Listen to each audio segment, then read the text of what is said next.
When Lindbergh flew the ocean, he didn't have much gear. With hand seat navigation, he did it all by ear. And when he got to Paris, why, they almost had a stroke to think he flew the ocean on a sandwich and a Coke. Loaded down, loaded down, loaded down, loaded down.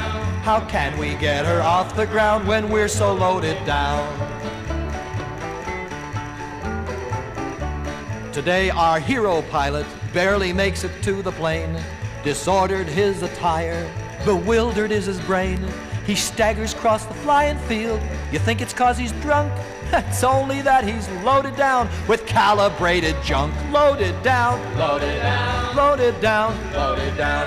How can we get her off the ground when we're so loaded down? His ship may be a Mooney Mite or just a J3 Cub, but he's gotta own an auto flight or he can't join the club. He overloads that little craft, he never feels remorse. He's got $1 million worth of gear, he still can't fly on course. He's loaded down, loaded down, loaded down, loaded down. How can we get her off the ground when we're so loaded down?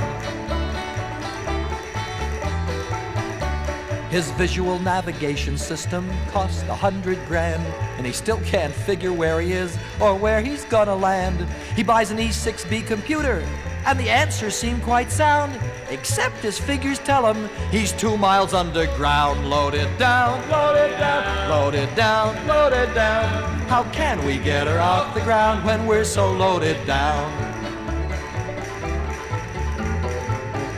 And he's got to have his DME or he won't fly at all, and ADF equipment to keep him on the ball.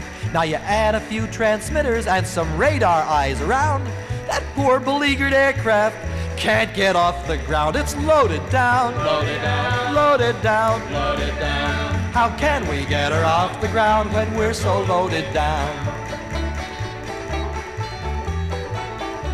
Yes, Lindbergh was a hero, of that there is no doubt.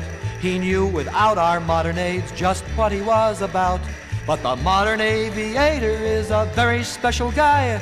Despite the mess of cooking gear, he manages to fly. Loaded down, loaded down, loaded down, loaded down. How can we get her off the ground when we're so loaded down?